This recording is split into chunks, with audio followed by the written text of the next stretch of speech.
proud sponsor of Rockwall County Game Day. Shop the Rock and score game-changing savings on our all-American lineup of new Fords. Shop our entire inventory online at rockwallford.com or build your truck your way at preordermyf150.com.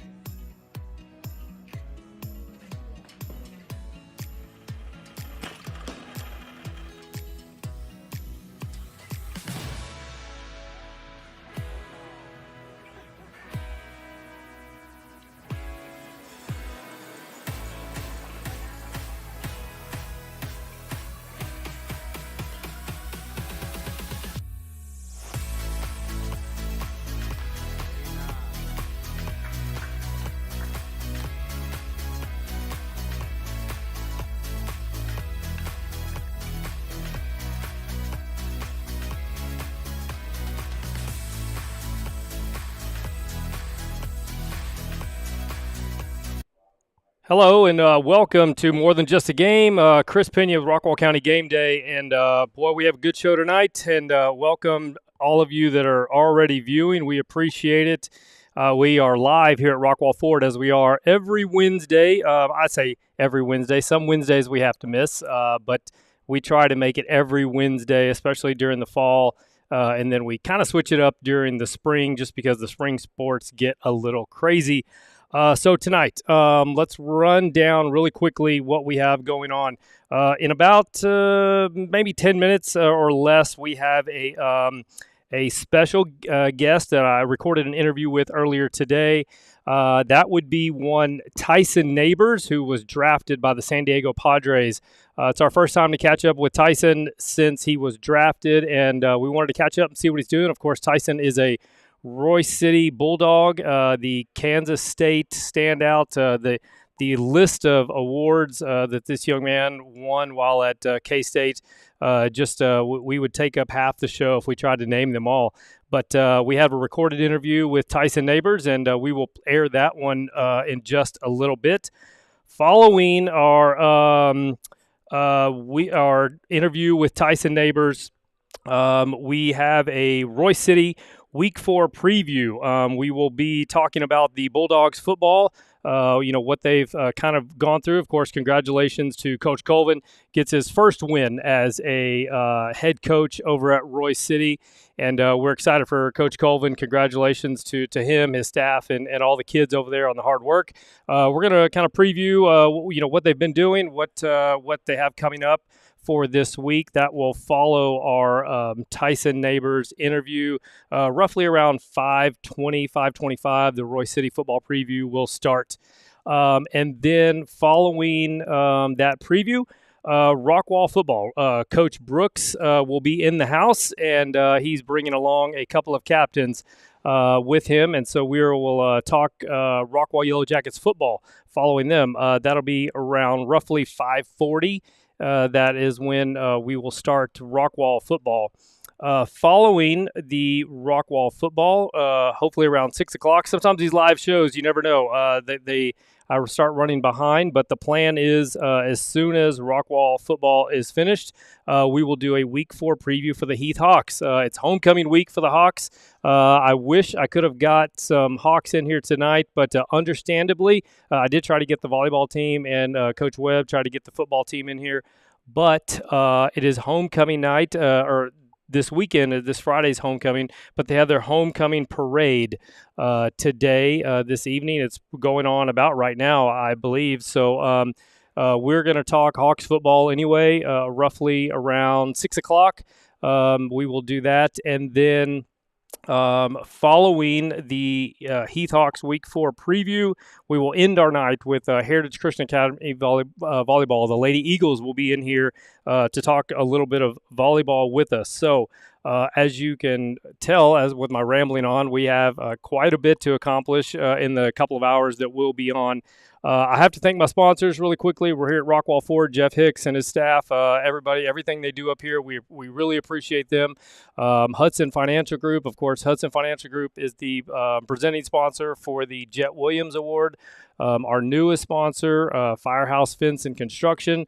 We can't thank them enough. 7AR Baseball, Aldre Rincones and Robinson Torinos. They've been with us. We really appreciate everything that they've done. Vice Henley and Dilbeck, attorneys at law. Thank you so much to them. Alpha Graphics of Rockwall. If you see our beautiful trailer riding around town, that's all because of Alpha Graphics. So we appreciate them as well.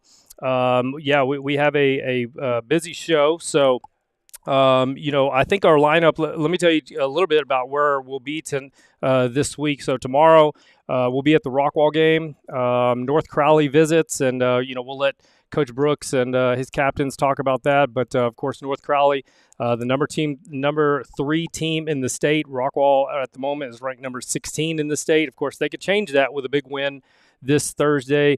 North Crowley's been making some noise. They have a win over DeSoto, and not many people expected, DeSoto, the Eagles, to lose a game, but they certainly won that game. I believe not only are they ranked number 3 in the state, North Crowley is ranked number 11 in the nation. So a big task at hand for the Yellow Jackets, but no doubt Coach Brooks and the kids and his staff, they're going to be ready for North Crowley as they come in to visit tomorrow.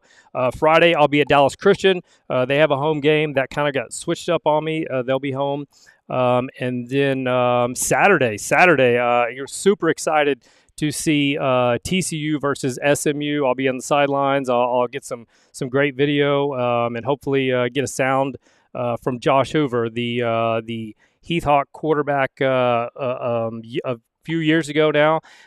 He is leading the way for the Horned Frogs, and he's having quite the year as Josh Hoover already has over 1,000 yards. I believe he is I think he's number 3 in the nation in yards.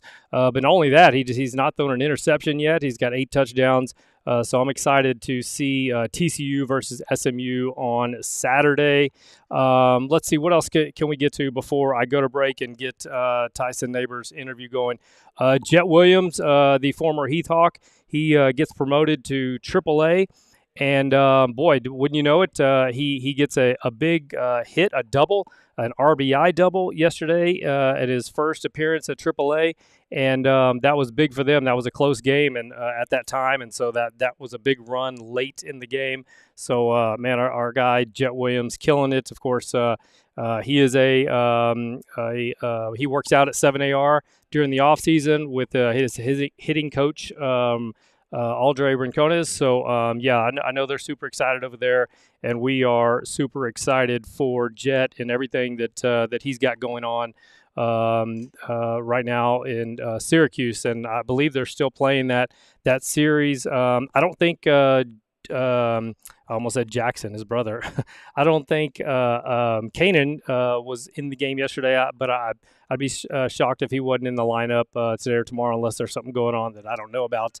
I think it's pretty cool. Kanan Smith and Jigba is the older brother to Jackson Smith and Jigba, who played at Rockwall to stand out. But Kanan was a Heath Hawk and still is a Heath Hawk, I guess. And he is now with the White Sox organization.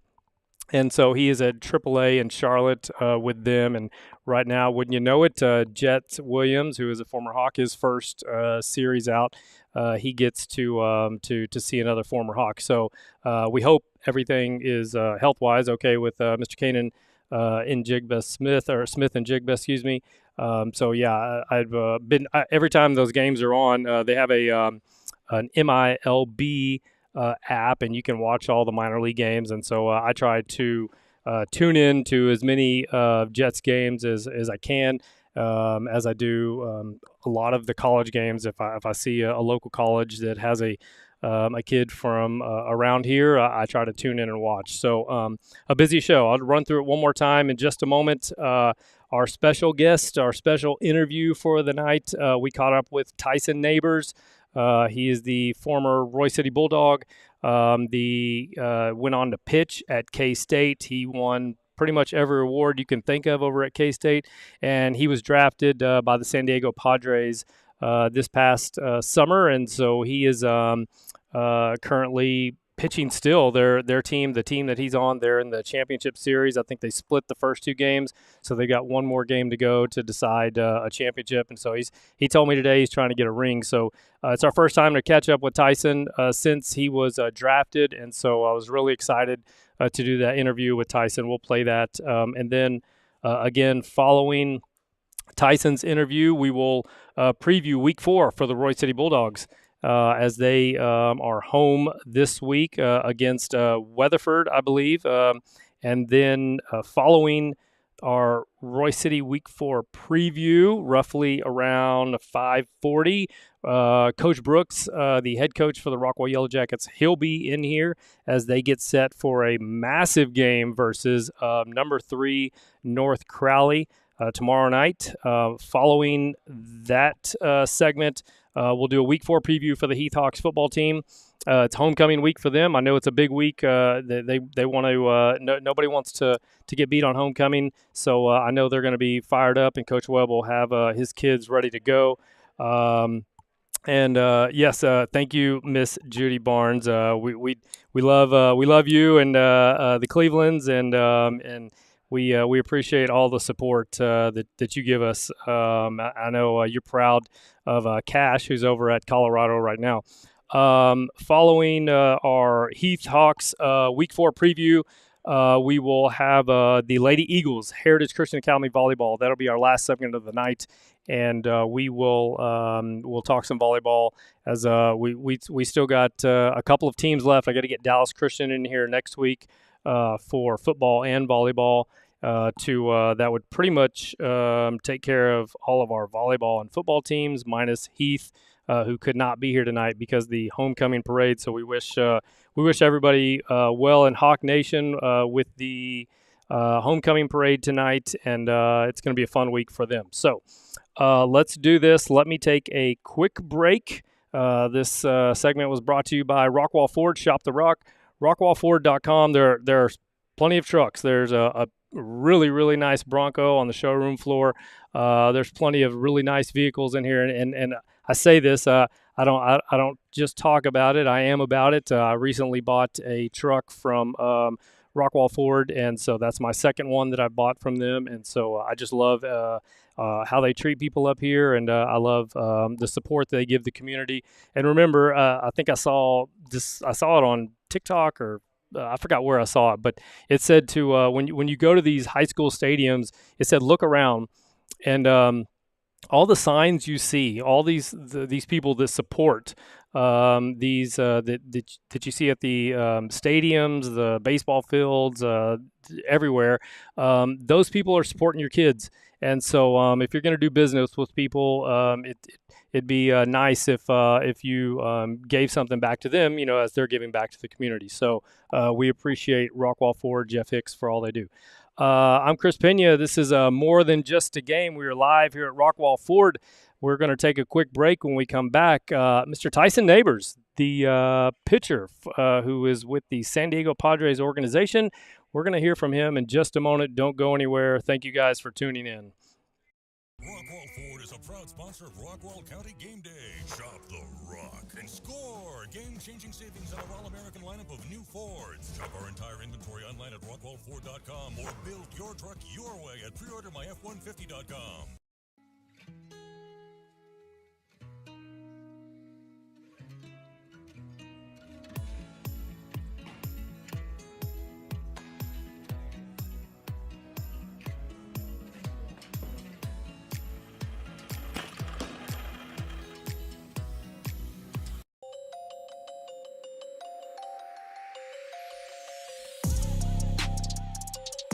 Happy to be joined by Tyson Neighbors. Tyson Neighbors, obviously a Roy City alumni, a K-State standout, and now a pitcher for the San Diego Padres organization. Tyson, first of all, thanks for the time, man. I always appreciate talking with you, and how's everything going? Pretty good. I appreciate you having me on. Just lucky enough to make the postseason, and now we're in the championship. We got the deciding game today, best 2 out of 3, and we split 1-1. So trying to bring home that championship, and then start the off-season grind, and make it out spring training. Well, I know winning's big for you, and yeah, I know how competitive you are, and we'll get to your competitiveness and what you bring to the mound in a moment. I want to start by Tyson just going back a couple of years. I think in 2023, that's when if people didn't know who you were, that's really when you came on the scene nationally. I could sit here and name all the awards, but the finalists for Stopper of the Year, USA Baseball Collegiate Team, first team All American, Big 12 first team, academic Big 12 first team, which says a lot.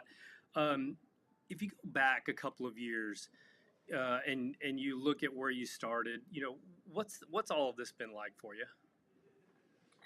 It's been a grind, but I've loved every moment. I mean, obviously, freshman year was not the year that anyone would want to have, and then to be able to put the work in the off season with the coaches and myself, and kind of 360 flipping the script, and then even up to this year, like draft year, got injured early in the year, not something anyone would really want in that draft year, but fighting through it and battling, competing, and made it to pro ball, and next up trying to make it to the big league. So If you could go back, this is just for in general, like looking at the whole draft process and things like that. Obviously coming off that sophomore year, if you're eligible for the draft, no doubt, probably a first rounder somewhere in there, early second round. Were you focused on really where you went in the draft, or was it more about, hey, I want to I just want to get drafted because I know that once I get there, I know what my potential is, and I know that I'll have a chance. yeah, I mean, for sure, just as a competitor, like you want to be the first overall pick, right? Even if maybe that's not even possible. But yeah, I mean, it definitely wasn't a focus because I know, as soon as I get drafted by any team gives me the opportunity, we'll be able to see, pretty quick that I got the opportunity to be a big leaguer. I got the chance to do it. So, I'm going to grind my way and make it there. But yeah, I mean, obviously you'd like to go, as high as possible, but not everyone can. So I think just getting the opportunity is big, no matter if you're a free agent, sign in the first round, 20th round, whatever, we're all in the same boat. We all got the same, opportunity. So. When you look at the moment, the family and everybody in the draft is approached, and you're waiting to hear your name call. What was that moment like for you and your family? And if you could just peel back the curtain just a little bit on what that was like. Yeah, I mean, it was awesome. It was definitely an anxious time. Like, going in the draft, you have no idea really. Like, it could, for me, it was like, hey, optimistic for maybe the second round, and we thought for sure, like, gone by the third. And you got all your family and friends there, and it's just like anxious, just waiting for that, that phone to buzz. Every notification, you're like, oh my gosh, scrambling to get to the phone, and uh, ended up getting a phone call from the Mariners, and the Mariners offered me a deal, and we locked it in. So we thought like, hey, we're going to the Seattle Mariners, and then not 2 minutes later, the Padres call, and the Padres have the pick. I think two picks before the Mariners, so it was Padres, Yankees, Mariners, and they're like, "You want to be a Padre?" And I was like, "Yeah, let's do it." And then I didn't tell anyone. I didn't want anyone to know. Like they just obviously saw me go and take a call, but I did it by myself. So no one knew. They were still like every pick, looking at the TV, kind of waiting. And then You left it the as a Padres surprise. called. Yeah, yeah, yeah. And the Padres called my name, and everyone went crazy and super supportive and happy. And I just couldn't wait to get down there and experience it all and get straight to work. So. What's been the biggest difference? I've heard different stories on from college to professional, and everybody's competing, for a spot to try and move up. What's been the biggest difference at as you moved up to the minors?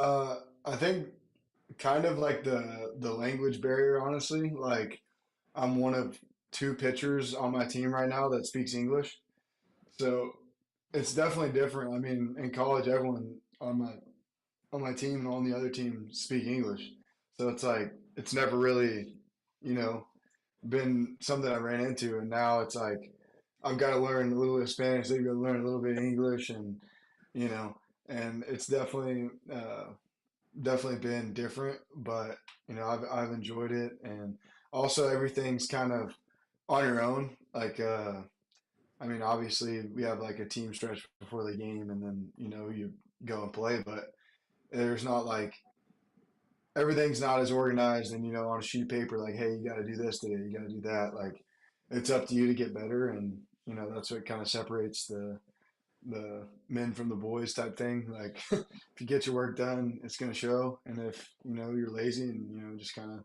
want to play the game and go through the motions, that'll also show. So Um, we've talked about this before, but for those that might be watching this for the first time and they really don't know you, the competitiveness, the fire, and a lot of that comes from your family. Um, you know, what was it about your upbringing and with your brother and your sisters? What is it that makes this family so competitive? Obviously, you got a sister in Nebraska who's accomplished pole vaulter. You've got another sister who's accomplished in pole vaulting as well, and you got a little brother who's coming up.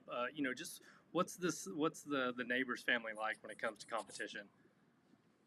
I mean, it's just in everything. Like it's not only on the field; it's off the field. I mean, it's.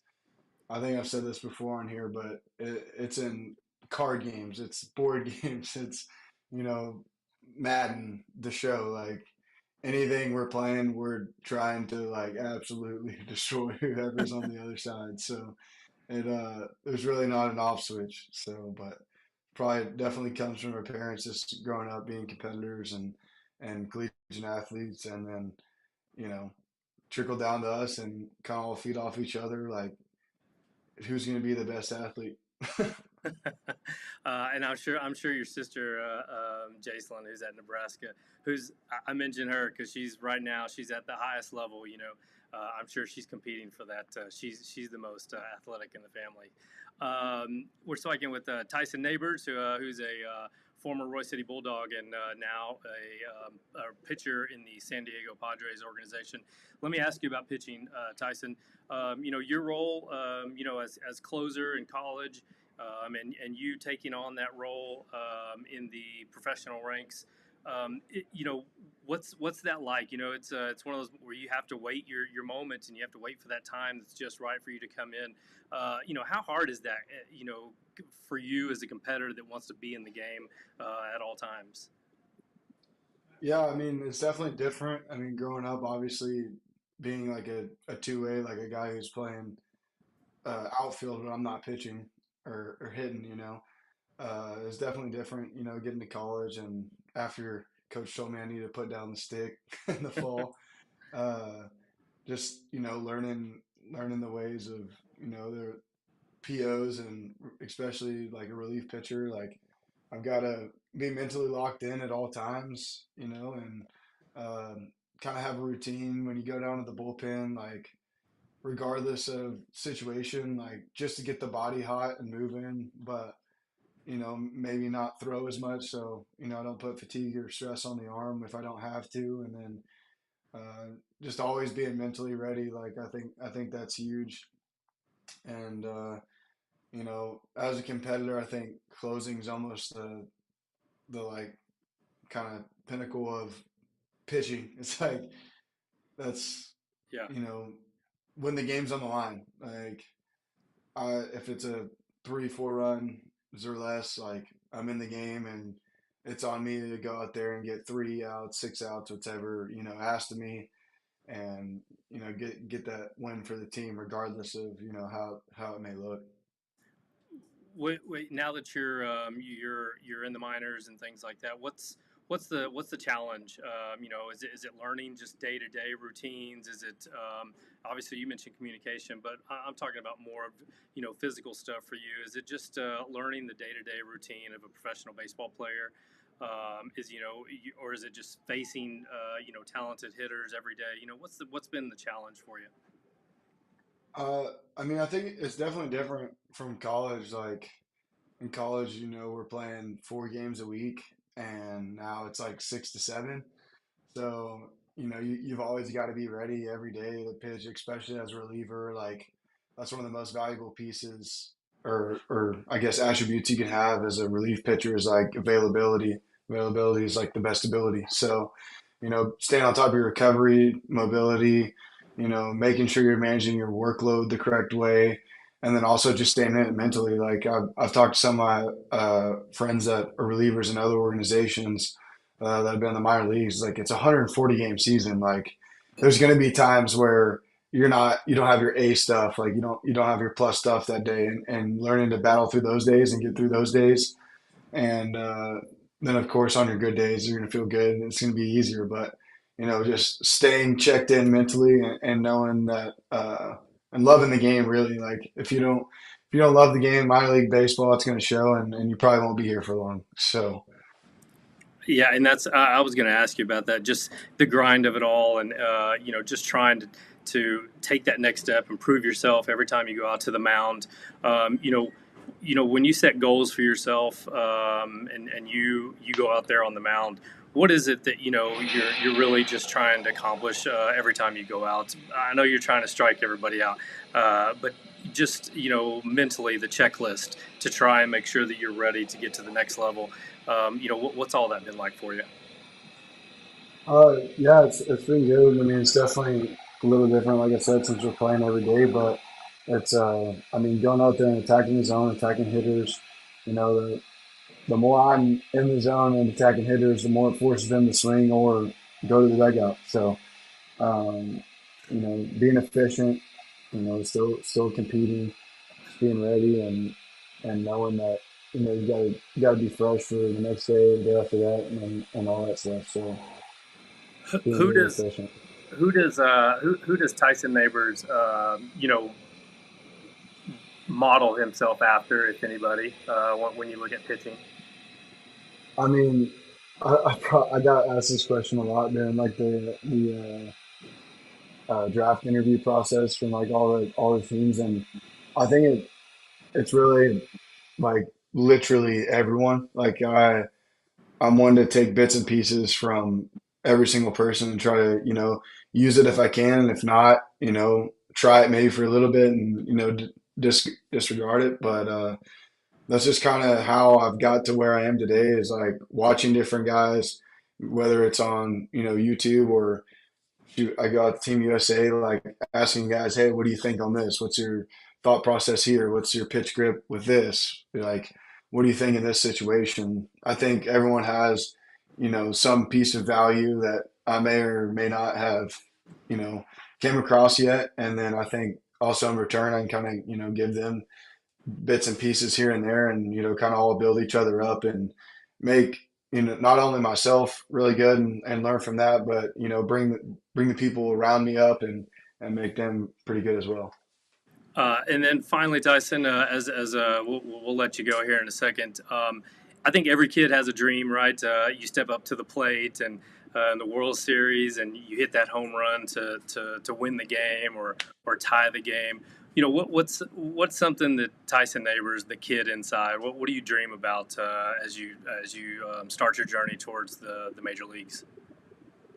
Yeah, I mean, I think just same thing but opposite. It's like closing or getting the last 3 outs or 6 outs or whatever it may be of like a World Series game. I think that'd be unbelievable. I mean, I obviously haven't got anywhere close to that yet, but just chasing after it and knowing even after that first one that there's gonna be a second one. What's next? What's next? It's not being content with where you are ever. Just always striving and looking for the next great opportunity. So hopefully closing out multiple World Series. When that'd be special to see. And when you got your first strikeout at the professional level, what was that like for you? Was it anything that was validating, or was it just something that was like, hey, it's business as usual for Mr. Neighbors? It's definitely something to cherish, but I think just with my kind of competitive attitude and knowing that yes, it's an awesome like accomplishment that you get your first professional strikeout, but I want to get my first professional strikeout in the major leagues. I want to get my first professional strikeout in the postseason, first professional strikeout in the bit or in the World Series. So just cherishing that moment that day, but wake up the next day and figure out what's next. So And then final question, Tyson, just about your mom and dad and kind of what they mean to the journey and, how important they were to your success. I mean, as a parent, I know there's sacrifices and, certainly at your level, the sacrifices have been times 10, I'm sure. You just talk about, the role they played in all this. yeah, I mean, very grateful and very lucky to have them as my parents. Like spending countless dollars, on travel baseball and football and whatnot, and then also just hours of training in the gym, outside of the gym, like uh, mental coaching type thing. And I mean, they're always, since I was a little kid, pushing me to be the best. And, maybe I wasn't appreciative of that in the moment in like middle school, high school. But looking back at it now, I mean, it's definitely helped shape me to who I am today. So very grateful for that and grateful for their support, even throughout college, making it to tons of games, even though they're, 7.5 hours away from home games and even further for some of the other ones. But they're always just in my corner and able to go talk to them if I'm ever going through things. But also their role in building me up and building me to who I am today. So. Did you have to calm your dad down a little bit when he went viral for how I think there was an interview that they did with him in the stands during I don't know if it was the Big 12 tournament or the College World Series, but he was going crazy and he was just talking about the cats and do you remember that moment?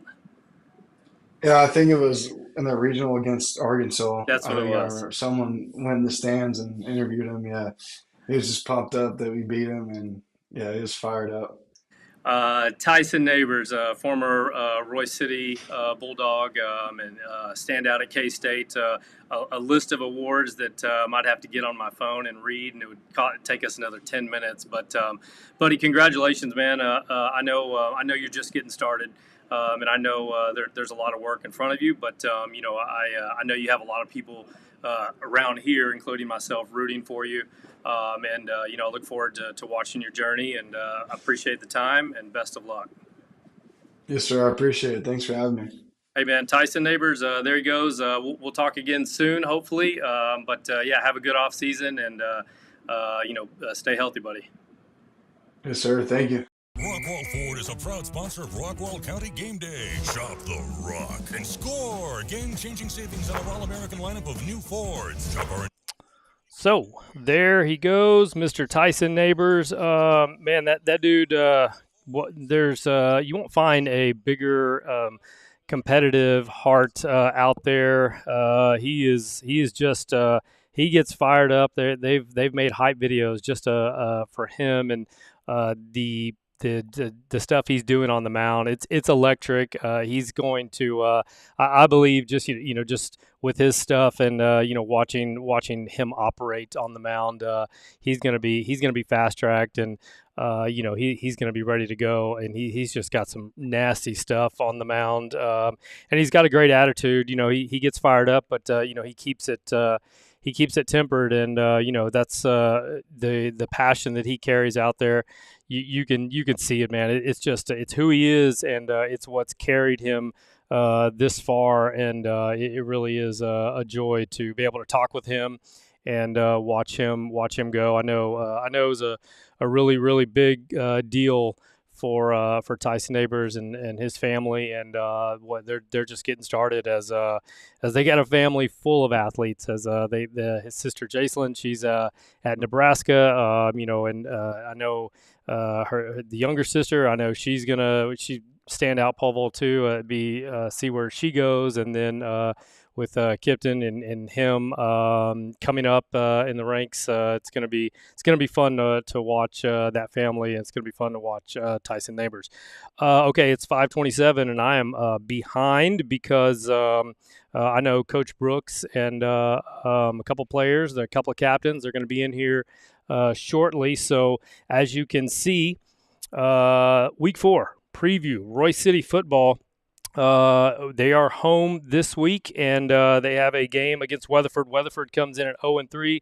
The Bulldogs are 1-2 as Coach Colvin gets a big win, his first win as a head coach, a 36-26 win over Denton Braswell, a 10-point victory that I pat myself on the back because I did predict a 10-point victory by the Bulldogs last week, and a blind squirrel can find a nut every now and then. If you make enough predictions, eventually you're going to be right. So that's it was good to see Coach Colvin get a big win, especially coming off the Rowlett game.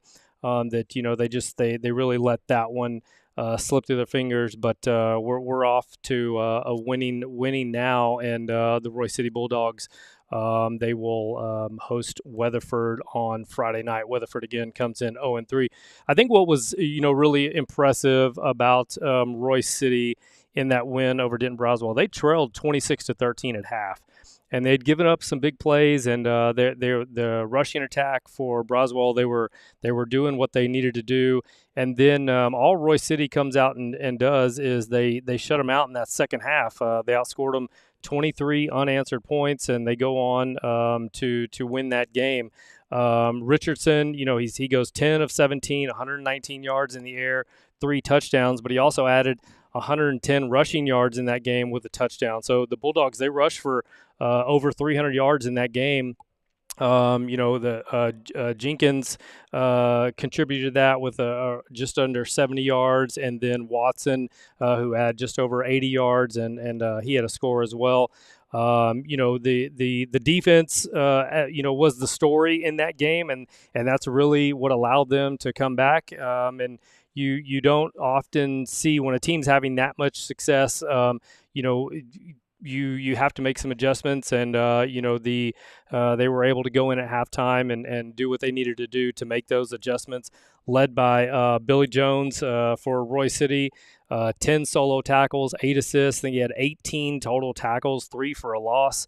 And then you had Williams, sophomore, 8 total tackles. He had 4 hurries on the quarterback, and that was really the story for the Bulldogs. To get that first win, they just came out and they got it done in the second half. They limited the penalties and they limited the turnovers. I think versus Plano East and Rowlett, they had 4 turnovers in each game. The Royce City did. They had 1 in this game. And they just had 7 penalties for, I don't know, probably 50 yards or so. So, it was a tale of 2 halves, but they came out and dominated. And we kind of said this, and I said this, the reason I predicted a 10-point win over Braswell is just I felt like Royce City is a good team. They're certainly better than Rowlett, in my opinion, and no disrespect to the Rowlett fans over there, because we're as we started covering baseball, we've gotten close to some Rowlett folks over there, but that was a game where turnovers and penalties hurt them, and I said if they can clean those up, if they didn't have that late in that game. I don't think they give up some of those big plays that happened, and credit to Rowlett. I mean, they made the plays. Royce City gave them opportunities, and they took advantage of it. But I just felt like Royce City was the better team as far as skill positions and things like that. It just didn't go their way that night, and that's largely due to a lot of self-inflicting wounds. But they figure it out, and they get the win. Coach Colvin gets his first win. I think in both of those, Plano East and the Rowlett game, the first 2 games for Royce City, there were 8+ penalties in each game and 4 turnovers. That's going to be tough to overcome. Denton Braswell in that first half of that game last week, they had 6 possessions, and then in the second half, the entire second half, they only had 3 possessions. So that says quite a bit about what they did. This week, they have a Weatherford team that's they're 0-3.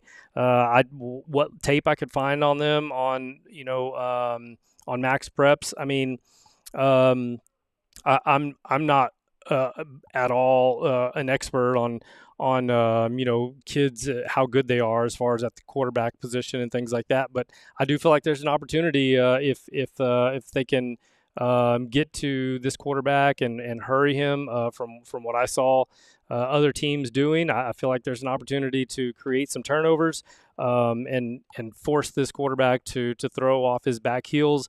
They do a lot of we're talking about Weatherford here, the game.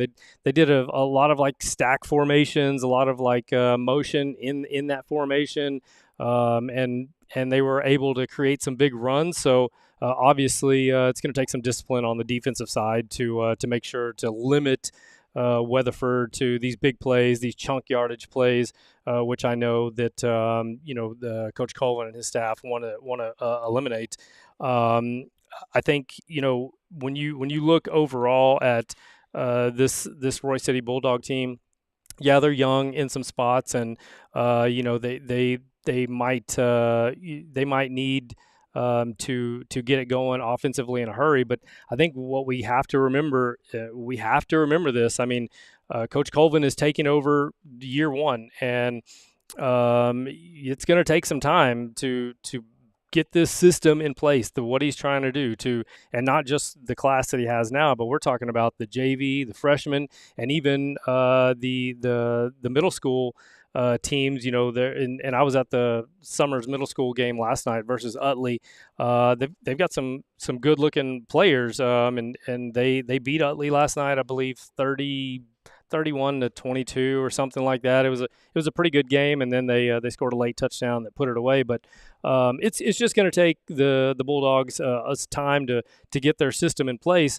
But they're gonna have flashes. They're gonna have flashes of what's to come, and that's what makes the Bulldogs dangerous. I think this week they take care of business at home versus Weatherford team who's doesn't seem to be all that good. The quarterback didn't have big stats in the air. They've got a wide receiver that they rely on quite a bit. Number 13, I think it's Luke Gray, I believe. No, excuse me. It's Jamie Gray, wide receiver number 7. The quarterback is a sophomore, Luke Gray. That's what it is for Weatherford. So again, I think this is a game that the Bulldogs, if they just play their game, if they can limit the turnovers, if they can just keep running the ball and be disciplined as far as the penalties go, this is a game that I just see them winning. I see flashes. I see really good players scattered on both sides of the ball. I think Roy City in Week 4, they're primed for a win to get to 2-2 on the year. As we approach district's a couple of weeks away now, and so it's going to be really interesting to watch this entire district. I think this district's wide open for me. I think just talking with some folks over at Longview game day. They say they're down. Longview's been pretty good for a while, but they did hang in there the other night. I believe it was DeSoto they played. I believe it was one of those schools out here, one of those powerhouse schools, and they made it a game. But we'll see what happens there. I think they have a sophomore quarterback over there as well. Forney, from what I hear, it's not been super clean from what I hear. So I think that there's opportunities here, and we're going to see who's fighting in this district. For a couple of playoff spots. Down there in that 3-4 position, as well as Roy City and Heath, which we'll get to later on. But I think I really like. I really like some players over at Roy City. I was shocked, that they didn't come out over Rowlett. But yeah, I think as I texted Coach Colvin, like success isn't a straight line. There's a curve called failure, and I got that quote from somewhere, but it makes sense. I mean, they're going to have their ups and downs, but I think when it's all said and done, you're gonna see some really good stuff from the Bulldogs, and they're gonna roll on, and we'll see what happens in district. It's gonna be a really really interesting district. Mr. Jay Davis, shout out. That is old school. The Texarkana game day. And so they're the guys that started all this, the Rockwall County game day, and of course now they've got Longview game day. I believe Morgan Smith has ties to Longview, but yeah, it's really fun to have them in our district, and I'm really trying to get out to the Rockwall Longview game, because I think that'll be an absolute gem of a game. So yeah, Roy City week 4. Weatherford, I think they're going to take care of business.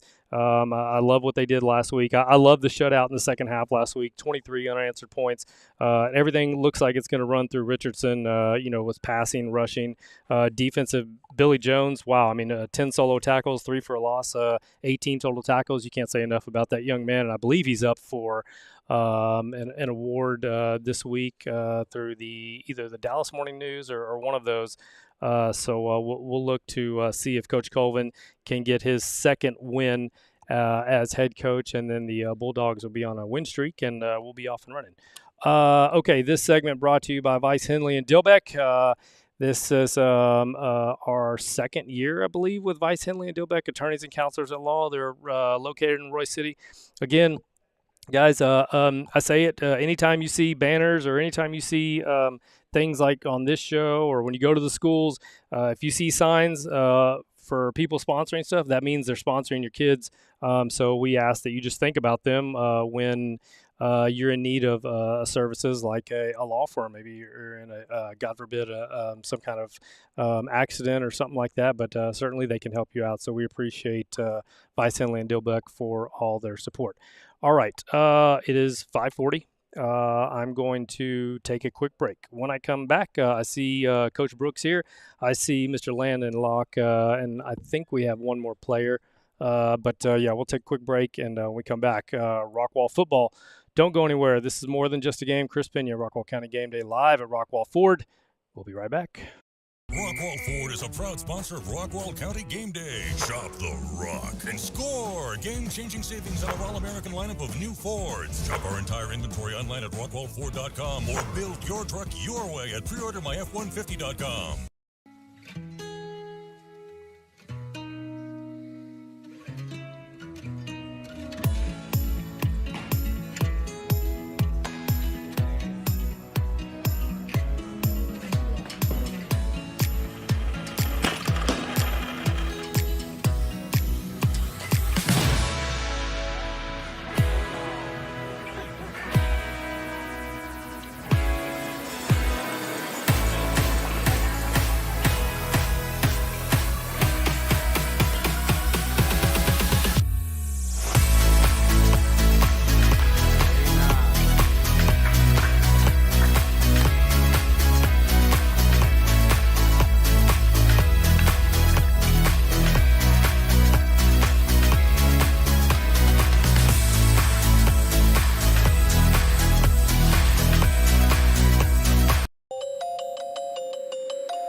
1. And we're back. We're live here at Rockwall Ford. More than just a game. This segment brought to you by Firehouse Fence and Construction, one of our newest sponsors. We really appreciate them for coming on. We are joined by the head football coach, Coach Trey Brooks. It's his birthday. Happy birthday, Coach. Hey, thanks. Appreciate it. Mr. Landon Locke and Edwin Gonzalez. Yeah. A couple of captains. Gentlemen, thank you for joining us, and welcome to the show. I know you've been on before. This is your first time on, yes, so welcome. Coach, let's just kind of get into this year and just first off, you know, how much of a joy it's been to be around the kids this year. And, you know, I know it never gets old for you, but I know it's an honor and privilege. You know, I've talked plenty about you on the show, but it's great to see you work with the kids and develop them. And we talk about not really so much football. It's more than football, right? It's the stuff that they're going to take off the field off to school and different things like that. So, you know, I just want to get your thoughts on, you know, how much fun you're having this year, and you're back at it, and, you know, here we go. Yeah, it's been great. This group has been awesome. It's always fun to get back out there with them, and then to see them kind of form their identity as a team, and every year is just a little bit different. And so it's been fun through 3 weeks of the season to see them kind of form their identity, and then, you know, like you said, to see that on the football field, but then, you know, off the field, just trying to develop them as young men and try my best to make sure that I'm saying those types of things, hoping that, you know, it doesn't always register with them in that moment as a high school kid, but hoping that something will stick with them and maybe register with them later on in life. That's the goal, right? Yeah. We're just trying to get something to stick. I don't know if I'm as a dad, I'm like, I just need something to stick. I don't know, something positive. Yep. As the football year's gone on, I mean, obviously, you know, you go down to Austin. It's a hard-fought game. You come up just short. You know, I know as coaches and players, you know, you want to win every game. For me, it's about, hey, are the teams getting better? What positives did you take out of the game? Just, you know, this year, you know, how do you see the team developing, especially coming out of a tough game like that and then responding? Yeah, no doubt. They have responded well the whole season, and we, as a program, we want to make sure that we're getting better every single week in non-district. That's the thing. And so, yes, we want to make an effort to win every game. We want to win them all. But my measuring stick is how much better we get from week to week. And so I think that's what I'm most proud of with this team, is that we truly have improved from week 1 to week 2, then from week 2 to week 3, and hopefully we see that same improvement again. And we play a really, really tough schedule. Feel like this year maybe the toughest ever, considering the district also. And like you mentioned, to go to a place like Austin and play Lake Travis, and just all things considered in that game, we traveled all day. And then, you know, in a tough environment to play, a place that we've never played before against a top 10 team in the state, to be down by 10, a couple of points, and then to take the lead in the fourth quarter, and then have a chance to kick a field goal at the end to tie it, and we missed it by about that much. Yeah. And so I was just proud. When I talked to the team after, I just told them about how much we gained from that experience. Yes, we want to win, but we gained a lot from that, and I learned so much about our team in that and on that day, the whole day. So. Yeah, I think I guess adding Longview to the schedule wasn't enough travel for you, so it's like let's go to Austin too. Yeah, we're traveling all over. Coach Brooks, the head coach of the Rockwall Yellow Jackets. Before we get to a couple of the players here, Coach, it's like you got running backs just in the closet, and they're just coming out of nowhere. Can you talk about the job that Mr. Wilson's doing for you guys, and you know, just being a leader on this team too? He's been great.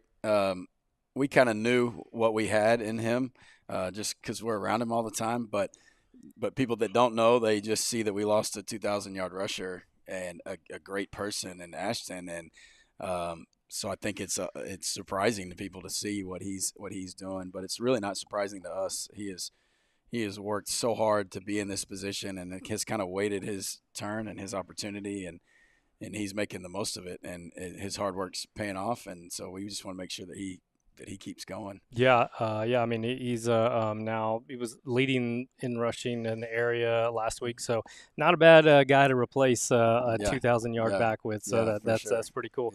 Yeah. Let's start with Mr. Landon Locke. Landon, first off, how cool was it to be at Badger State? I don't. What's the name of the stadium in Wisconsin? Is it Badger Camp Randall. Camp Randall, yeah. I should know that. How cool was it? All things considered, I know it's a tough game to come in, but to see your brother going up and there's Alabama. I saw pictures. How cool of an experience was that? I mean, it was awesome. I was first row, so we weren't really expecting him to go in, and as soon as he got in, had to stand up and support. And I mean, just a place playing like at Camp Randall and against a team like Alabama. I mean, it's just such an atmosphere and like really just once in a lifetime kind of opportunity. It's really amazing to watch. I imagine mom and dad were just as nervous and excited. I'm sure all of you guys were, and your sister. Was your sister there? Yeah, our whole family. Yeah. So when you see your brother living out a dream like that, and I know that's your dream too. Just what does it mean, to you? As I'm sure you guys have talked about those moments. It's not the first time he's been in, but it's the first time this year that he's had some action, and for you to be there and things like that. Just how special are these moments that you have? No, I mean it's it means the world to me, and it means the world to him. I've always looked up to him as a role model, and so to see him go out there and play against best in the country, and it's very eye-opening to me, and it's something I definitely want to do one day. And for me, just supporting him, I know that's all he's worked for the past. I mean, since he was freaking kindergartner, that's all he's wanted to do is just play big-time football. I mean, that's pretty much what he wants to do with his life. So just to watch him live out his dreams is just so cool to see as a little brother. I've seen I've been to college games, but I don't know if I've seen big guys that Alabama has. I'm sure they were bigger than what we think, but that's pretty cool. As we what do we have? What do we have? We have I said we had a birthday. Oh, boy. I said we had a birthday, and Oh man. Yes. Happy birthday, Coach. Can we all sing really quickly? Can we sing really quick? We have to sing. All right, here we go. Ready?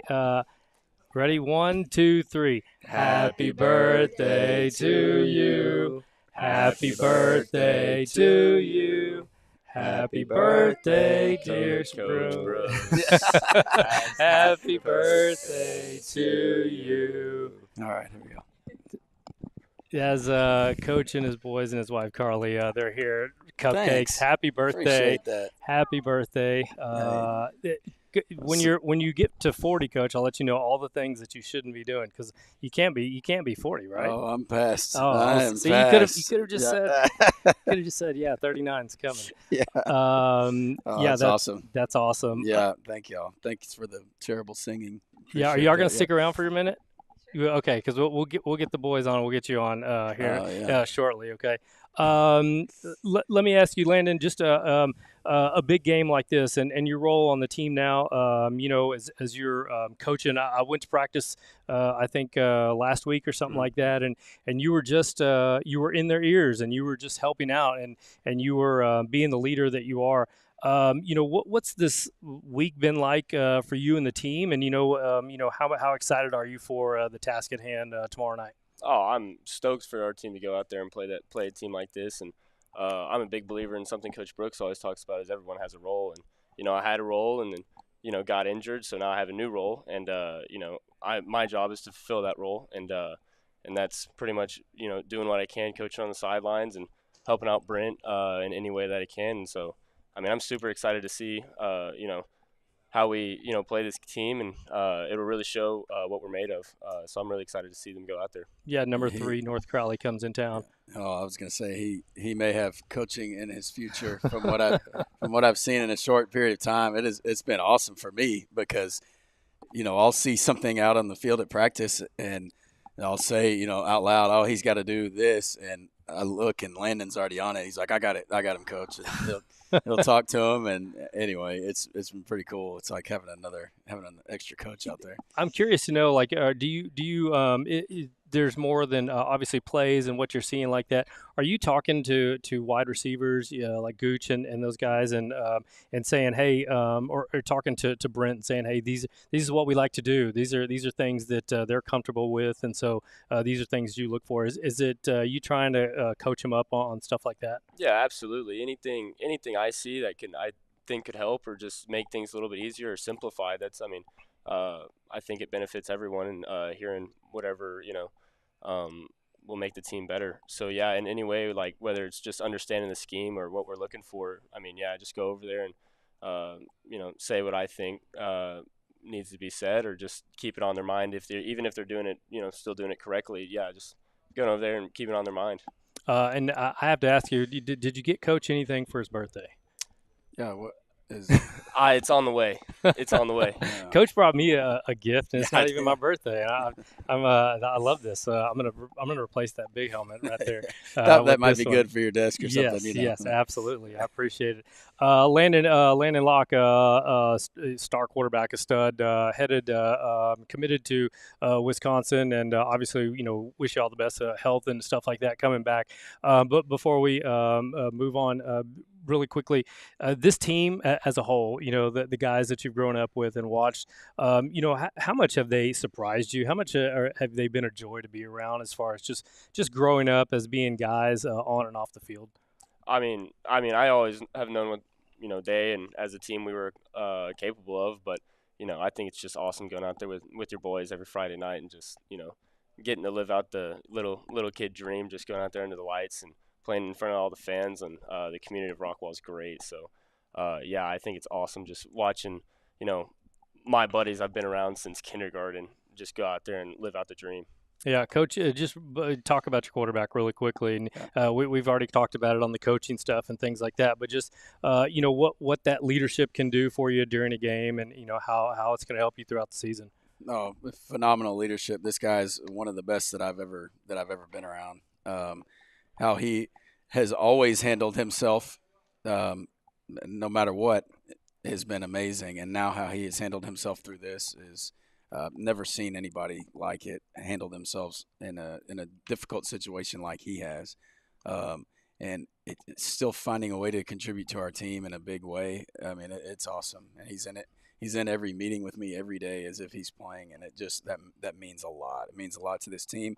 I think it means a lot for those guys to see that and say, "Wow, he's still here. He's still locked in." It's a big deal, and so I know that rubs off on other guys on our team. That's all. It's just the culture, that Rockwall seems to have, and it's it's gonna be fun to see everyone respond, and have your input on things, and hopefully that means that we can have a good ball game and a win tomorrow night. That'd be fun.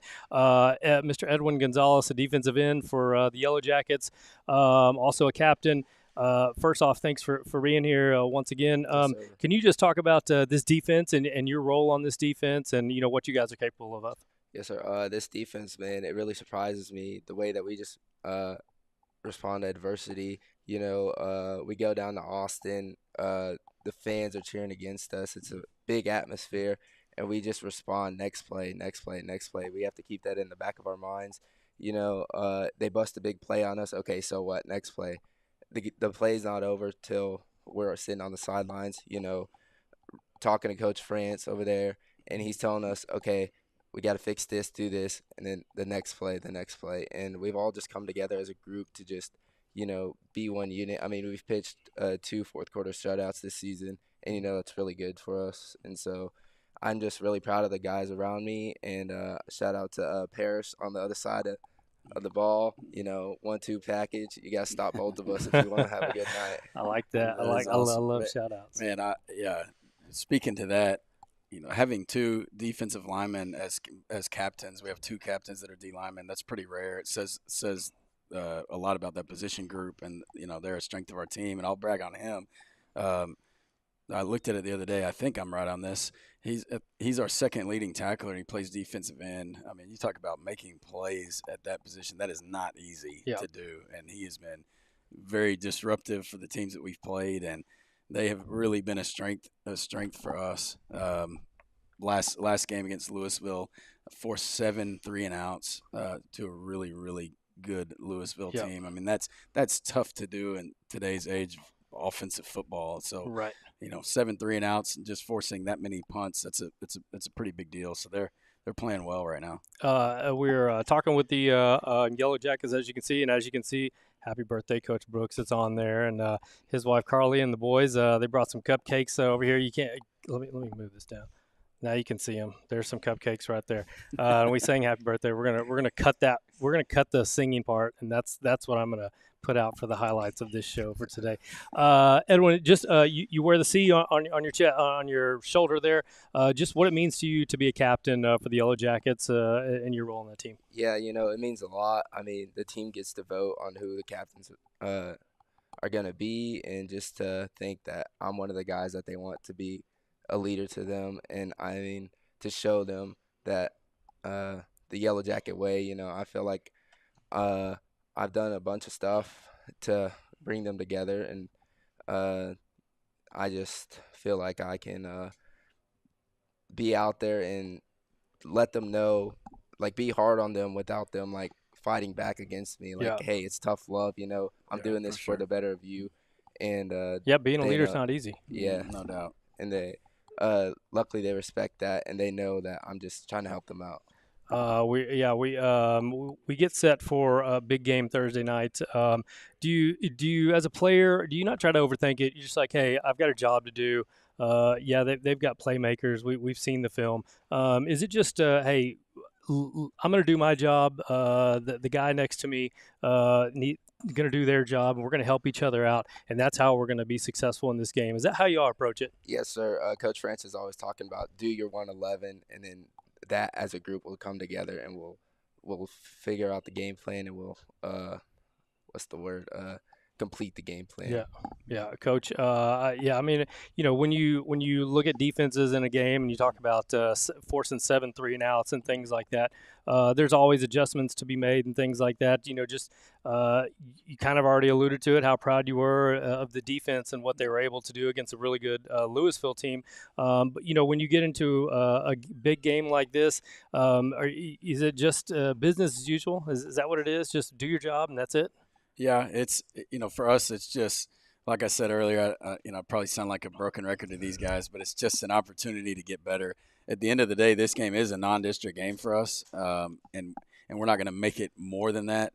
We're going to try to make sure that we get better. And at the end of the night, on Thursday night, hopefully we're a better team than we were at the beginning, and then we get a chance to play games that matter. So we're excited about getting to those games. We are excited about tomorrow night too, but we're really excited about getting to district games that matter, because that's where your season is defined. What are we, 2 weeks away? Do you have 2 more? Is this one? This is it. Yeah, this is it. This Okay. is it. Yeah. Okay, and then we start district play Yeah. as we were talking with Coach Brooks and captains Landon Locke and Edwin Gonzalez as they get set for a big game on Thursday night, and then get a little bit of extra rest before the district game starts. So I'm sure you guys will be ready for that. When you Coach, when you look at this district and you bring in Longview, has it been a little bit more strain on the staff because you got to go out different places now and scout, or is it just it's just like, hey, it's just part of it? Yeah, I guess the benefit for us is that we've been in the district with Longview before. Obviously been with Tyler, and so we have experience in doing that and know what it's like to go there. It's tough. It's tough to go to East Texas and play, and it's for sure tough to win. But we definitely have some experience to draw on, and part of going all the way down to Austin was to kind of prepare our guys for stuff like that, for a road trip, for being on the bus, for doing all that and being able to go play. And so hope that pays off when we have to go to East Texas, and feel like every team in our district is capable of making the playoffs, every one of them. And it's going to be a tough challenge every single week. We just got to make sure that we're focusing on 1 week at a time. Yeah, 100%. Fellas, Can we give up the headsets and let's talk a little bit of middle school football let's talk a little middle school football. Yeah, absolutely. All right. All right, boys.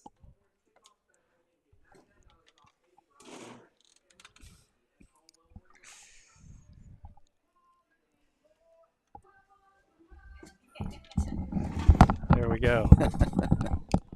Case and Cannon. Case and Cannon. Case and Cannon. Yep. Gentlemen, how you doing? First off, welcome to the show. How is middle school football? How much are you guys enjoying that? It's a lot of fun, Yeah, it's been really fun. It's fun practicing and stuff. Yeah, and bringing all those little black pellets in all over the place in the house, and then have y'all played Williams or have y'all played in Kane or Utley yet? No, not yet. It's our next game. They just played last night. Played Burnett. Tell them how it went. It was crazy. So it was like towards the end of the game. It was 20. Yeah, it was 20 to 17. 20 to 17 at the end of the game, and then we drove it down the field with like a minute left. We drove it down the field, and then we didn't score though. You did score it. We did score. I mean, And Yeah. then And then is this the game the lights went out? No, Okay, no, that okay. was the All 8th right, I grade. thought They were at Wiley for this one. Yeah. Case, how'd it go at the end? and then like they went down and tried to go score, and then we picked it. So we scored to take the it was lead. crazy. Had to kick off to them about 30 seconds left, and Yeah, they threw one The up at first the end, play. and we intercepted it. it was the So, first play that they got the ball to us. Nice. What positions are we playing? So I'm playing hash safety and running back. Okay. Receiver and corner. Okay, nice. So what has I know you guys have been waiting to do this for a while. I know you've played tackle football for a while, but now you get to play like in a middle school. How much fun has it been overall? Just being part of the Williams atmosphere and playing in a big stadium. Yeah, it's been a lot of fun. Just being around like everybody in the football team. Yeah, it's been fun. Like just having a lot of more people that you know, like on the team. And stuff. Because I know that you guys are mad scientists when it comes to plays. Are you trying to sneak in your plays, during the game, or you just like, hey, well, I know my role here? Yeah. y'all got any ideas? I mean, Like I'm not asking for the ball. yeah, he knows better than that. Yeah, Coach, we've talked about this before, but I know it's a special time for you, and I know how much fun it is for you to watch them play. But thinking about it and knowing it's coming and actual being at games like it was last night, how cool is that? Yeah, it's awesome. It's really fun just to watch them play out there, and then the kids that they're out there playing with are the kids that we've known forever, and they've all played together, one sport or another. They've played together, and it's just really neat to see them all out there at the same time, and all of them contributing, and just they're a really tight group. And so yeah, it's been fun. It's really weird for me to sit in the stands. I do that for my wife because that's the only time we ever get to sit in the stands together. So I think I'm a little bit loud up there, but most of it is just making sure that these guys are locked in and paying attention. Yeah, it's been a unique experience for me as well. I think that from now on I want to go sit in the stands and not be on the sidelines filming and things like that. I want to take it in and just enjoy it. But it's a special time for sure. Did y'all get Dad anything for his birthday? Did you make him some breakfast? Are you taking him to eat? What's the plan? Well, like mom got him some clothes. some stuff. Okay, all right. Yeah, I haven't opened it yet. I ruined the Yeah. surprise. I knew. Goodness gracious. Yeah, why didn't y'all? Nothing this morning. I mean, I got up and left, and y'all were still sleeping. Oh, well, there you go. Coach is out the door at 4 a.m. or something, I'm sure. How are the Aggies this year? How are they going to do? How are we feeling about the Aggies? Feeling good. Case. Pretty. I mean, it wasn't great that we lost to Notre Dame. But Yeah. That was a tough one. But But- we bounced back. We bounced back. We beat Yeah. we beat Yeah, Florida. we beat like Florida. Then. but it's Florida. Man, Florida is really falling off. Yeah, Florida's. It's not even a big deal, I guess.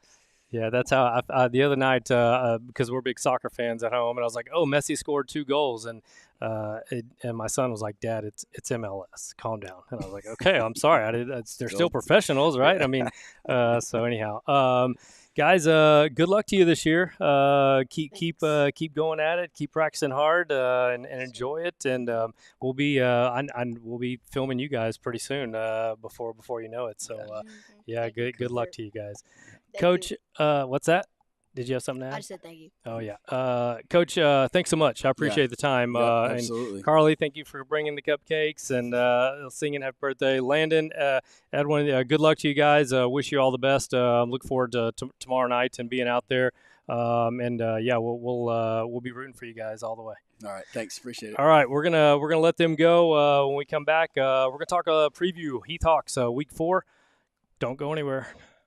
Rockwall Ford is a proud sponsor of Rockwall County Game Day. Shop the Rock and score game-changing savings on our all-American lineup of new Fords. Shop our entire inventory online at rockwallford.com or build your truck your way at preordermyf150.com.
Okay, we are back. Let me take that off. Should have taken that off. Whoa. We're having a graphics malfunction here. Hang on with me. Hey, bear with me. Let's see here. Let's do that. And let's do that. All right, we're back live here at Rockwall Ford. More than just a game. There goes Coach Brooks. Case in Canada's birthday. We sang happy birthday to Coach. They brought some cupcakes, and my wife will be proud that I did not take one because I don't need any cupcakes right now. But the Yellow Jackets, they'll get set to go tomorrow night. And if you guys are having any kind of trouble hearing me, please let me know in the comments below. I am watching the feed there. But yeah, they'll get set to take on a North Carolina team, the number 3 team in the state. It's just business as usual for the Yellow Jackets, and I can't wait to see what the Yellow Jackets have in store for tomorrow night. We appreciate Mr. Landon Locke and Mr. Edwin Gonzalez coming in and hanging with us for a little bit on this busy Wednesday night. If you've missed it, we had an interview with Tyson Neighbors, the former Roy City Bulldog pitcher, went on to K-State and was drafted by the San Diego Padres. We did that early on in the show. We had a Roy City Week 4 preview going on, and then, of course, Rockwall Yellow Jackets. We have them in studio to come here in just a little bit. We still have the Lady Eagles for Heritage Christian Academy volleyball. We'll end our night with them. Heath Hawks week 4. Okay, so the Hawks 1-2. It's homecoming week versus Mansfield Legacy. Mansfield Legacy comes in 0-3. The Hawks get a big win against a team coming in from Georgia, 23-18 was the final score in that one. And the story for me, and I think the reason I think I said it right after the first game. And listen, they travel to Prosper. That's a tough game, and the things don't go their way. But defensively, when I saw them play their very first game of the year, I was really excited. And when you look down the list, when you talk about Zeke Cannon, Turner, Luke Mitchell, Carson Adams, Lane Udzitsky. Hopefully I say that right. But, man, those guys are flying everywhere. And Zeke Cannon, Luke Mitchell, man, those guys that during that game against Cedar Grove, the team visiting from Georgia. And shout out to them. I mean, they were a class act. They were just super nice. I was talking to Shannon Rodden, who's the play-by-play for Rock with the Hawks, and he was talking about how great they were and just how nice they were and how they were just very appreciative and very respectful.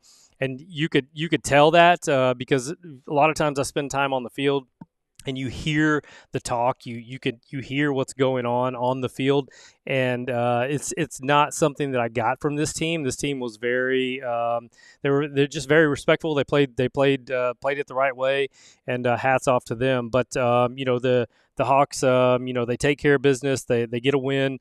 Coach Webb and Coach Moore and that staff, they'll now turn their focus to homecoming, which is, for me, I've always thought homecoming was a tough week just because of all the things going on.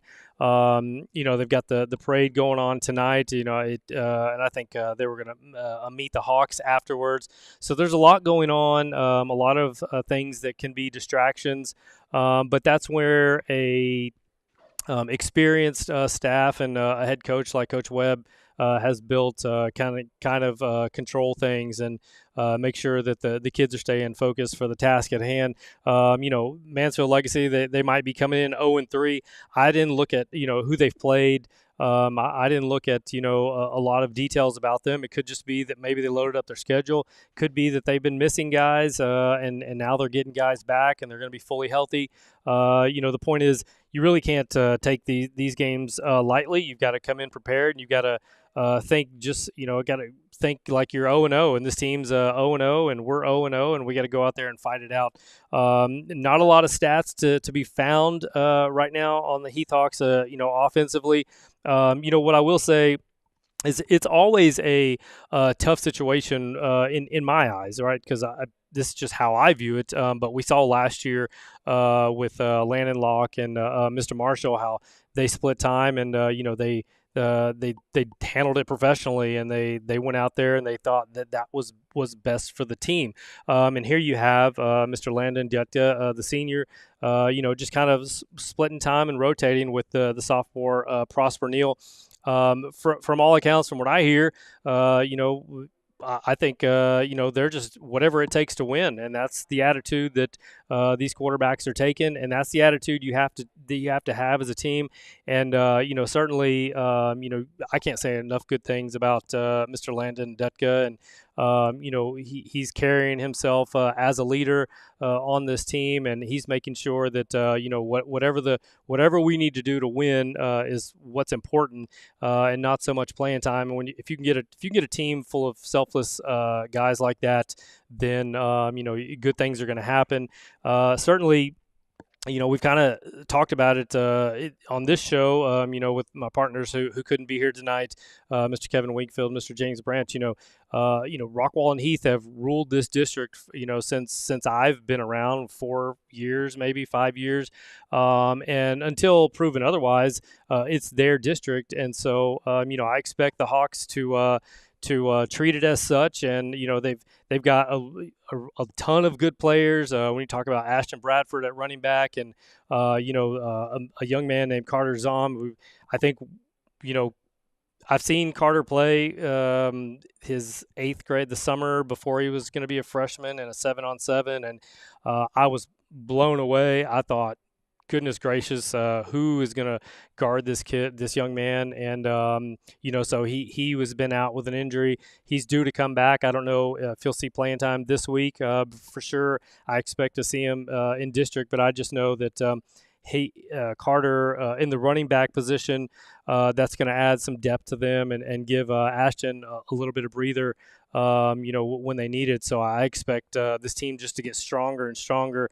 Again, what I've seen from Zeke Cannon, Luke Mitchell, it's been Carson Adams. It's been really special, and I really like the defense, and so I think they're just going to get stronger as the year goes on. I think this is a game that the Heath's going to come on top in, because this is the point of the year where the Hawks have always seemed to get a little bit stronger heading into district, and so it should be a fun one Friday night for the homecoming for the Hawks. You got to shout out to wide receiver Christian Contreras. I mean, he's a guy that has made some big plays for them. And so I think offensively is where when they get Carter back, and they've got some depth, and they can give some guys some breathers. I think this offense is going to get stronger as well, and so it's going to be interesting to see. Again, this district, I think it's wide open. You got the top dogs. I mean, obviously Longview and Forney, they had great years last year. Longview's been good for a long time. Rockwall's been good for a long time. Heath has been good for a long time. So something's got to give, and obviously we're rooting for the hometown team to pull this out. I think as Heath moves forward, and they get some pieces together, and this defense keeps coming up. Don't forget, I mean, this is a young team. You look up and down the board, and they've just got a lot of young players, and so you expect them to have their moments and make mistakes, but I also think that as the year goes on, they mature, and we're going to see some really good things.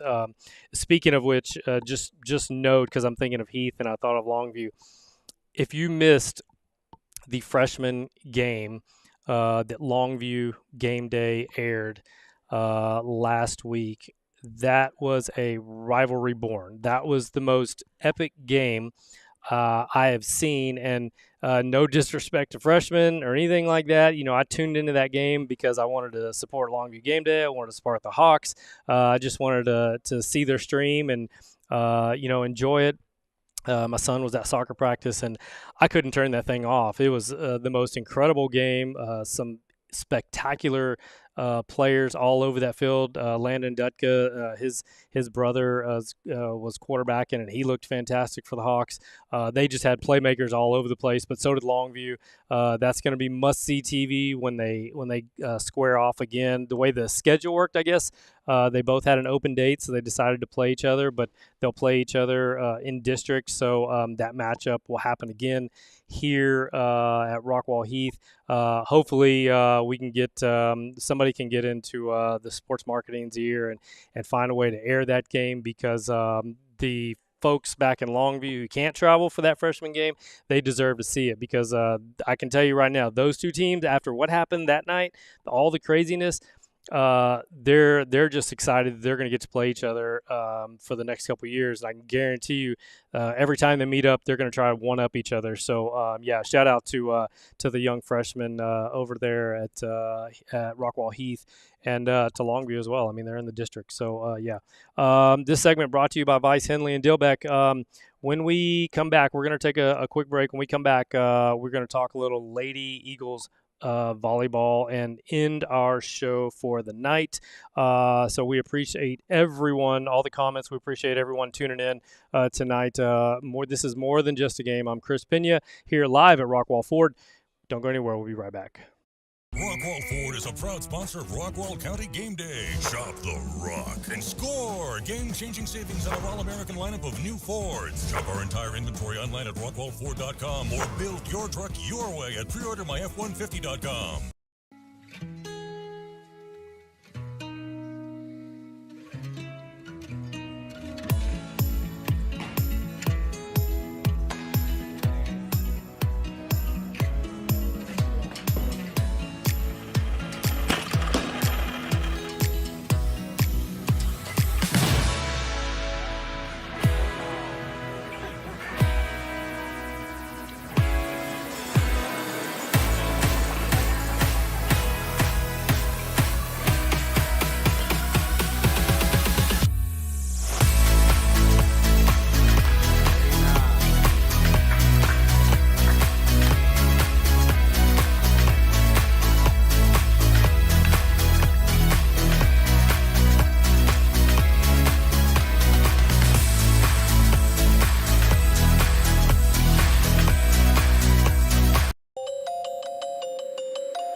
We're live here at Rockwall Ford.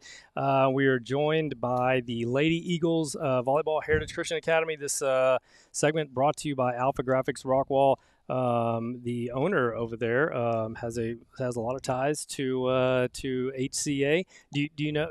I do. Do you know Butch? Yes. Okay. Love the Clark family. Okay. Yeah. So we appreciate their support, and yeah, we're going to jump into some volleyball first. Ladies, thank you for joining me. Coach, I appreciate you coming.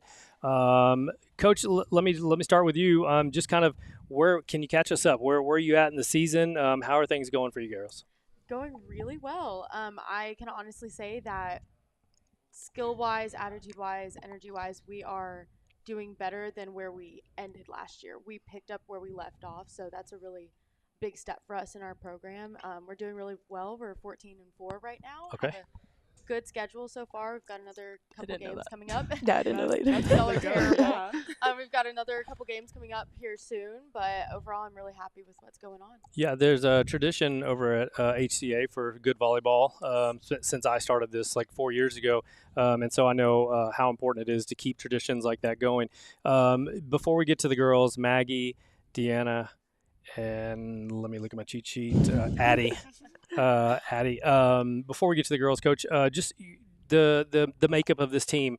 Every year is different. Obviously, you graduating seniors, if you had any. But just kind of the makeup of this team and how much fun you're having with the girls this year. Oh, it's been great. They're a joy. They all have their very unique personalities, very different, it's just so fun. Overall makeup, we graduated 3 seniors last year, but we've got a roster full of juniors and 3 more seniors. This is one of them.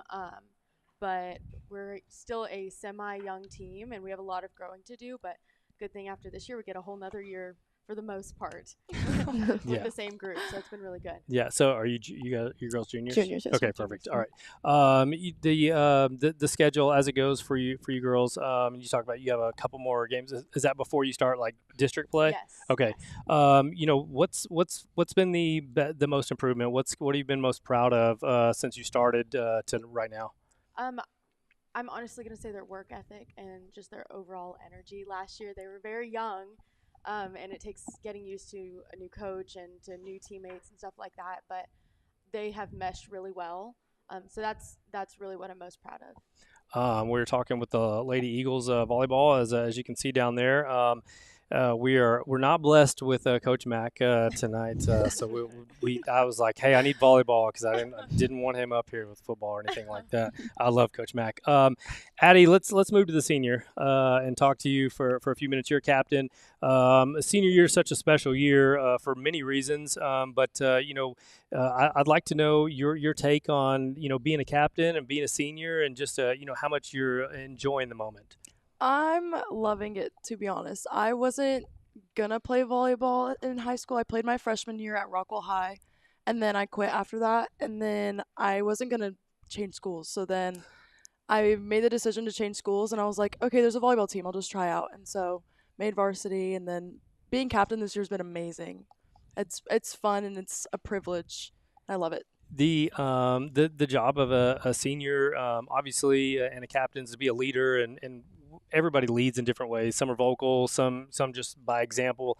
But how important is it to make sure that as a senior you leave a legacy, that you carry the tradition and you coach up freshmen, and it's the coach can only do so much, right? I mean, at the end of the day, this is my opinion. Players have to take accountability, and they've got to take care of each other because that's how you build a good team. What is you think your role and as far as trying to help the underclassmen? I love encouraging them and making sure that they're staying positive because it's very hard in volleyball to stay positive, especially whenever you get in your head.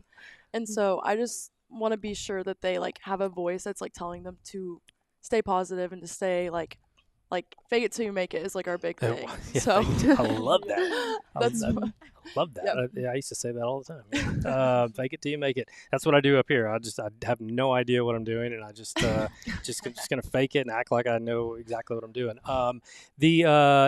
What's been a big moment for you? Do you think this team this year that's kind of early on defined who you girls are? I don't know. I can say one. Okay, say it. Beating Dallas Christian. Oh, I forgot about that. Yeah. Yes, Yeah. love my Dallas Christian folks. So no. Yeah, no, nothing there. But that was a really good game. It was a really good It game. was so fun. Yeah, I mean, and they're a program too that seems like they always have a really good team. So a big accomplishment, early on in the season. And I always say these preseason games, because basically what they are, I mean, they're just about learning how to work with each other, how to communicate, how to grow together to get ready for district, and then ultimately move on and get ready for playoffs and things like that. Before I just kind of let you go, just what's the heartbeat of the team? Is this a really quiet group, or are the girls? Really loud? We are all very loud, I feel like, but we all are together. best friends. Oh, yeah. I feel like last year we were a little rough because we were so young, but this year I feel like we're all so close, and it's I love it because we all hang out all the time and it's great. How much did the gym play a part in pride in what you're doing, that thing opening? You answer that because Yeah. I have been I love the gym. Oh my gosh. Just to have people come in and see your home. To come in and it's so pretty. to the point that like Just perfect. when people come in, they're like, "Oh my gosh, this is gorgeous." I'm like, "Yeah, I know." I get to play here. Yeah, it is beautiful, and home. yeah, and we'll transition to Deanna. Talk a little bit more about the school pride and the Eagles, and just what it means to play volleyball there for you. The school pride really stepped up this year and last year a little bit too. Like people are more vocal on the stands, and they're just like have more cheers and stuff. So I just like that. Choreographed cheers. Yeah, Yes. it's like choreographed. Very good. Yeah, Student section's crazy this Yeah, year. it's Like, they're crazy. so loud you They can't come even to hear every you. Yeah. game. Like we Wow. can't They're hear like each other almost on the court. annoying. Like, Yeah. yeah. A good A annoying. good annoying, A yeah. good annoying. Yes, absolutely. I'd like to get your take on where this team is, and has anything surprised you about this team that you thought maybe you wouldn't be strong at, but you are? Oh wow, this is kind of hard. Coach, I can let Coach? you answer Want if me to you go want. Yeah. Oh gosh. See, I'm in the same boat. I just think everything's been meshing together so well. It's hard to pick out something that we were really deficient in from last year into this year. I feel but like go ahead. positivity. Positive. Mhm. Yeah. That's a good one. We talk about that a lot and having high energy, because again, it is a complete mental game. Skill is only 50% of this game. Mhm. So definitely the attitudes and energy and positivity has played a big role in this. We're talking with the Lady Eagles volleyball, 14-4 this year. Got a couple more games left before you start district play. Deanna, just you're a junior, you're a Yes, sir. captain. How much are you enjoying that role? Oh, I love being a captain. I love I see like some of them, like some of the underclassmen, they look up to me. So I just like love that and like to guide them through. How many captains do you have? This is Just us. us, Three. yeah. Mhm. So is there one that takes on like a mom role? One's kind of like the we're gonna Yeah. throw little like gift baskets and party role, and the other one's just like trying to temper the other two down. Is there a role that each of you play specifically? Addie's feel like I'm definitely- Addie's the mom, yeah. Definitely. I feel like me and Deanna are just like right here, and we just yeah, like, no, we're just doing yeah, it. we're just like Just a team. Yeah. Make sure the vibe stays Mhm. where it needs Exactly. to be. Yeah. On your court. So what position do you play on the court? I'm a setter and an outside. So this team, as you get ready for the last couple of games, and you start to look at goals that you have for district and playoffs and things like that, just what's the energy like for you girls, and how excited are you to get going towards some goals that you have? We're super excited for what's coming up. Yeah, we're just super excited because, yeah, we're just, I don't even know what to say. We're just but excited. Where does the team bond come from? Is it time spent away from the court? Is it just traveling to tournaments or things like that? How do you make sure that you bond together? This team is like, you don't see our bond anywhere else.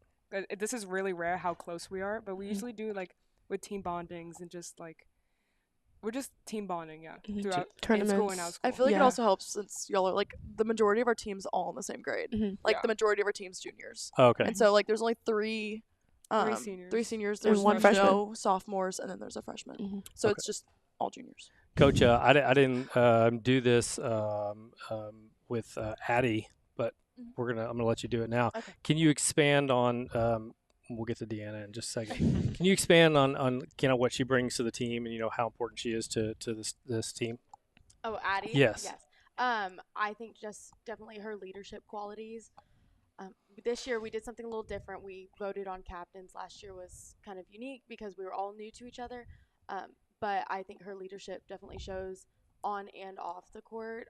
These two are more of our vocal lion personality leaders out Yeah. on the court. Yeah. But Addie really is the glue when it comes to our captain group and our like little senior group about keeping people together and positive and motivated all the time. She's the glue for them, honestly. Thanks. And then see, this is where we're more bonding is what we're about here tonight. And then if you could expand just on a player wise and skill wise, what kind of Deanna, what she means to the team and what she brings to what success you're going to have this year. It kind of goes the same for all of them. They all have their own unique stuff. So we're kind of in a weird situation right now. So like for Addie, I know she's been a right side for us this year. She was a middle for us last year when we had 0 middles. She stepped up. We've had some injury stuff going on, so she's stepped back into that middle role, which has been good in a different way. It's been good in a different way. But then kind of going on to these two, I mean, same thing where we have a lot of girls that play most of the time. We don't have a huge roster this year, so they all get a lot of playing time.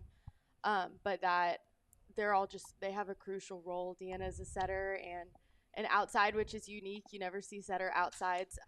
But it's kind of the role our team needs her to play, and she's doing really well at it. And then Maggie is our libero, tried and true for the last couple of years, just kind of holding it together back there for us. Yeah. Well, let's move on to Maggie. So, just your thoughts on this team, and where you girls are at the moment. Yeah, I feel like we're a really strong team, and our hearts are like where they need to be for like to win and to get there, and we have a lot of like determination. And like I feel like last year, with us being all new, we kind of lacked. We had the leadership, but we lacked the determination. And this year we have such a strong team. So I really feel like we're doing really good things right now. I'd like to get your thoughts too on kind of what I mentioned, like just player accountability and just just making sure that hey, coach isn't always there, right? And you girls sometimes when you're by yourselves, do you girls talk about things like that and just making sure that you're present and making sure everybody's doing their job? Oh yeah, exactly. Before games, we always have our 3 goals for the game, and even for practice, like we've done that too. And really making sure our mindset is like where it needs to be, and having intentionality. That's a huge word for us this year. We're really pressing into our intentionality and having our goals. Yeah, going out there with a purpose and making sure that you deliver on those goals so you can reach as a team whatever you want to do. The entire atmosphere. I'd like to get your thoughts on HCA. It's a unique school, right? It's smaller and it's its own community. And many times people drive right past it and they don't even know what's going on there. But just how much fun is it to be an Eagle? Oh, I love it. It's such a great school, and the girls around me, the staff around me, everyone there is such a strong community. And even you can see that going to games. The atmosphere is so strong, and the bond is just it's there.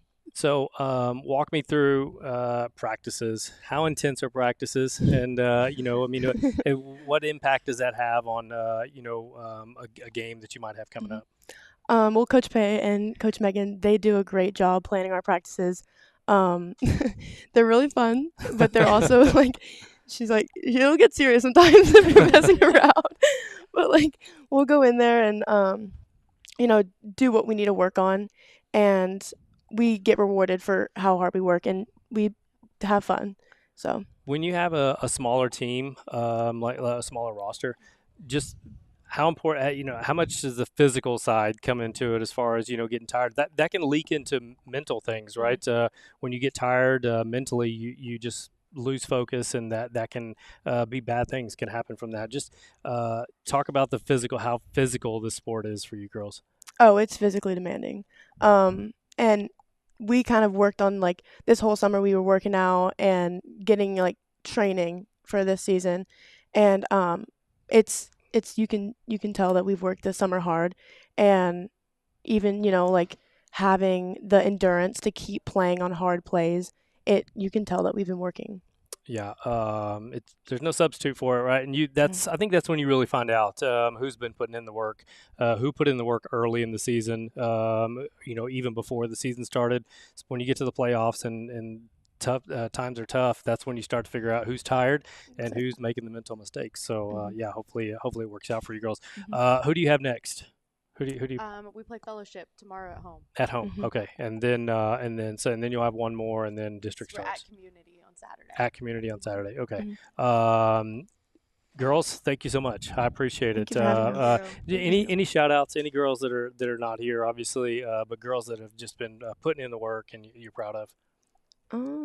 Honestly, I'm proud of everyone, but one that's not here is Harley Pruitt. She is such a hard worker, and she's been asked to play a front row position with some of our injuries that's going on. And she does. Let me tell you, she's a DS. I don't think she's ever played front row, right? She is a she's dog. Doing so good. Yeah, Yeah, I mean, you have to have selfless players, people that just want to go in there, and it doesn't really matter what's being asked of me, whatever's best for the team, and that's what I'm going to go in and do and help. So, Exactly. ladies, good luck to you. Thank you. Thank Yeah, I'll for sure be at a game. Tomorrow night I cannot because I've got. Well, what time do y'all play tomorrow? 7. 7, and then Saturday. What time do y'all play? 12:15. 12:15. 12:15. I could probably do that because I'm going to the TCU SMU game. That's not till 4. So maybe I you can be there. Yeah, I Yeah. can. Definitely be there. No But excuses. I'll see you girls for sure. So we'll come out. I know. I think I made 2 games last year when y'all first opened the gym. Yeah, I'll definitely be out there. So good luck to you. Thank you. And we'll see you once district play starts. That's gonna do it for us. That was how long was that? It's almost 2 hours. Almost 2 hours on here. So y'all only had to do it for like 15, 20 minutes or so. So that was easy. Yeah, so we appreciate all the support. Thank you, Alpha Graphics. Thank you, Rockwall Ford. Thank you to our guests tonight, Rockwall Football, the Lady Eagles over at Heritage Christian Academy, Tyson Neighbors, the pitcher for San Diego Padres. I appreciate the interview today. That you can watch that when this show ends. You can go back and watch what Tyson had to say about being drafted. Good luck to Jet Williams, who is playing right now, AAA Syracuse, the former Heath Hawk, who is promoted to AAA. And good luck to Mr. Hoover, Mr. Josh Hoover, the quarterback at TCU. Hopefully we can pull out I don't know if y'all are SMU people or SMU fans. Y'all are? I am. You are? Okay. See, I grew up in Fort Worth, so I'm a big TCU fan. And so I'm going to go watch that game just to see the Horned Frogs beat down SMU. So I'm sorry, Coach. I'm sorry. And for all you Dallas Cowboy fans out there, not to worry. Dak Prescott's going to be back and better than ever. Maybe we'll have a defense, but we're going to find a way to beat the Ravens. I know, right? It's sad. It's a sad. I live in a sad world. I live in a sad world. When these cameras go off, I'm crying somewhere else. So, all right, y'all have a good night. We'll see you on game day, and that's going to do it.